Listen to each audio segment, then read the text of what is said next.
to Coaching Fire. We're happy to have you guys on this Easter Sunday, and we're super excited to talk about our topic today because we wanted to include the whole family.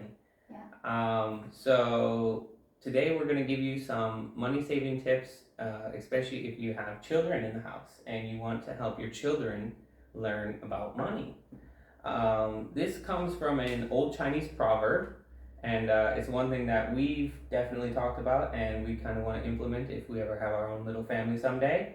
And it goes like this. It says, Bu Guo San Dai. Yeah, Bu Guo San Dai. Bu Guo San Dai. Yes. And it actually means you can't have money for 3 generations, or you can't hold on to wealth for 3 generations. And they kind of break it down. They say the first generation will earn the money, the second generation will protect the money, but the third generation will spend the money. Yeah. So the idea is that we're able to teach our children about the importance of wealth and how to not spend the money that we hopefully save for them. This can be done in a series of steps, and I think our first one was talking to the children about wants and needs. So this is a good activity you can do with the kids, especially when it comes to if you're building a grocery list to go grocery shopping, or even if you just want to do something on a Saturday, you have some extra time with the kids, you can play a little game of wants versus needs. And what we do is we build a list of items that you might want to buy, and you talk to the kids, which ones are wants, which ones are needs. Yes. So your wants are going to be like your electronics or your Candies, toys, yes, things that the kids want, of course. And then if your needs, you can tell them about like the food and the water and those homework stuff. Right, things to make sure. Stuff, yeah. Clothes to make sure they're ready to go to school, be clean. Something for sports. Right. So we can teach the kids, these are our wants, these are our needs, and we can really emphasize the idea that you can't start to purchase your wants until you've successfully have enough money for your needs, and then you're able to save. So our second tip is that they can earn their own money. You're creating a financial awareness for kids by allowing them to earn. This is something that I didn't have too much as a young child. I didn't have a type of allowance, but I did have opportunities to earn. I could mow the lawn or do some small chores, and then I was able to understand money that way, and I think it can be very beneficial to kids when they have a source of income, whether you're giving them an allowance or giving them money for completing tasks or chores. I think Winnie was earning money at a young age as well. She could go to the field and find chestnuts and something you can sell for money. So we have this idea of we can earn money when we're young, and then teaching kids what they can do with that money, right? And that's when we go back to the wants and the needs. They can spend it, and you can also teach them the importance of saving. So number 3 is that we should help our children set goals. Setting goals, aside from being very important for grown-ups, is also important for children, and this can be valuable for all ages. When they're very young and they want some toy or video game from the supermarket, or even some candies, you can help them set a savings goal to where they get to this point, then they can receive their reward, or it could be the price of the toy and they can save, and then once they get there they can go and buy the toy. This will definitely build the idea that if I have a goal, if I have something I want and I save my money every month, I can get what I want. This is important because as grown-ups, it's the same way. We need to be able to save for our long-term goals. It's called delayed gratification, and teaching children about this is very important. All right, number 4 is providing a place for them to save. This is really good because having a place is important. It's not just putting the money under a pillow, but actually for the little kids, if you give them a piggy bank, it's very cool. They love it. They like to put their money in there and know that it's safe. And it's a physical object. They can see it. They can feel it. They can wiggle the coins inside and hear it. But as they get older, you're going to want to help them have an account somewhere, maybe a bank account or a savings account. And some investment companies even allow kids to open up investment accounts. So I know there's an online program called M1 Finance that allows parents to open up accounts in the name of their kids. And you can allow them to put money in, and they can also choose stocks and invest on their own. And they're really learning from a young age the importance of investing. Number 5, you should help the kids track their spending. Yes. This is important again for adults, and so it's good to build the habits at a young age. If you have the kids write down every month what they spend their money on, they're going to be much better at tracking and budgeting as they grow older. And I've discussed the importance of me learning how to track and how it really changed my life.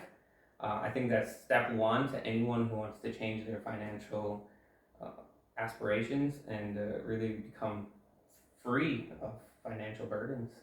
You need to know where your money's going and how to make it better. Yeah, how to cut something you don't need. Yes. Yeah. Number 6 is you should offer saving incentives. So this goes back to offering your children an opportunity to earn money. Yeah. Also, it's kind of like a goal. Your children, you offer them, say, hey, this month you can save how much, and I will also give you extra Right. as a incentive. Yes. Mm-hmm. So she's exactly right. It's similar to your employer offering you the 401k.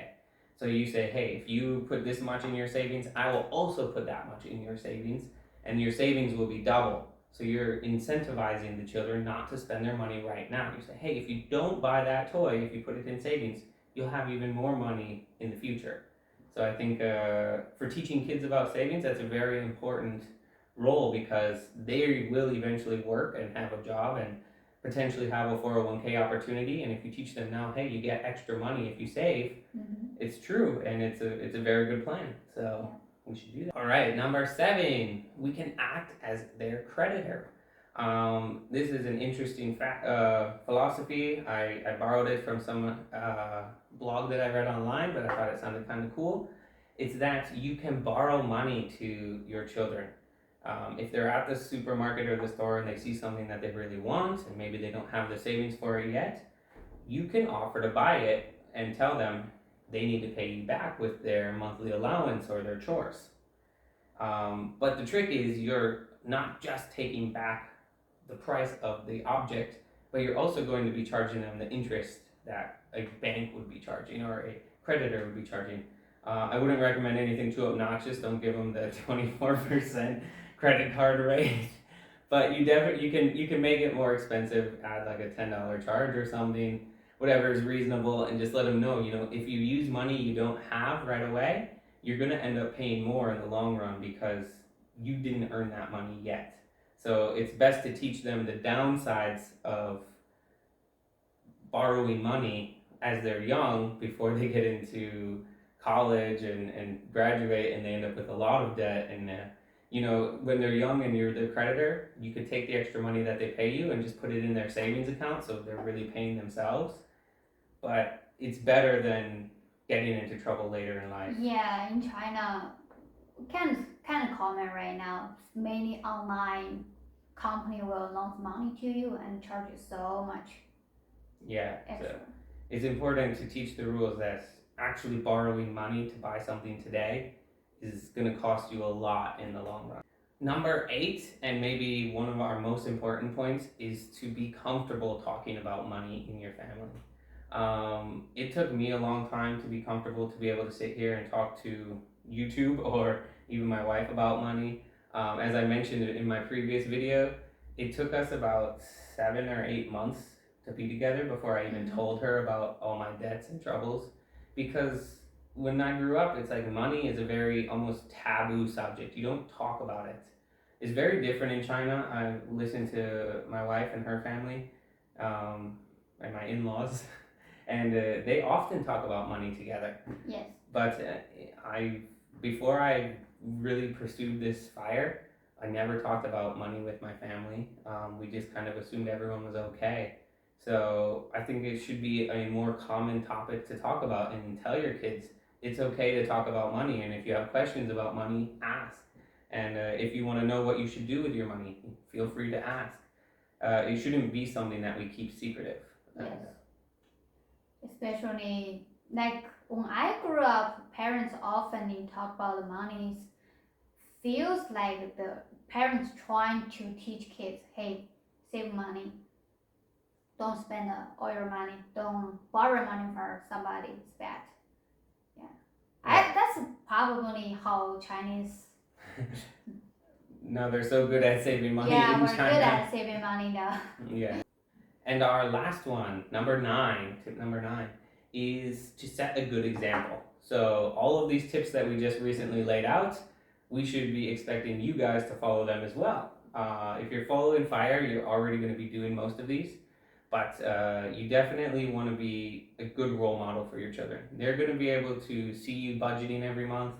They're going to be able tracking your money, and make sure that they can see your budget. If you're doing a monthly budget, you can include them, show them the numbers. Like I said, it will help them understand and be more accepting of talking about money, but it'll also show them a little bit about what you're doing to stay on top of the game and how you will eventually, hopefully, amass some wealth. And we really want to break that psychology of Bu Guo San Dai. We don't want 3 generations and the wealth to just be gone, because we worked really hard, and we want our kids to also know money is not something that's easy, and it's not something that just grows on trees. Well, that's all we have for you guys today. I hope you have a wonderful Easter, as we said, and enjoy talking to your children about money. If not, maybe use these same tips on your spouse or significant other, and let us know how it goes in the comments below. Please click like and share, maybe even subscribe, and catch you next time on Coaching F.I.R.E. Bye-bye. Subscribe, share, and like.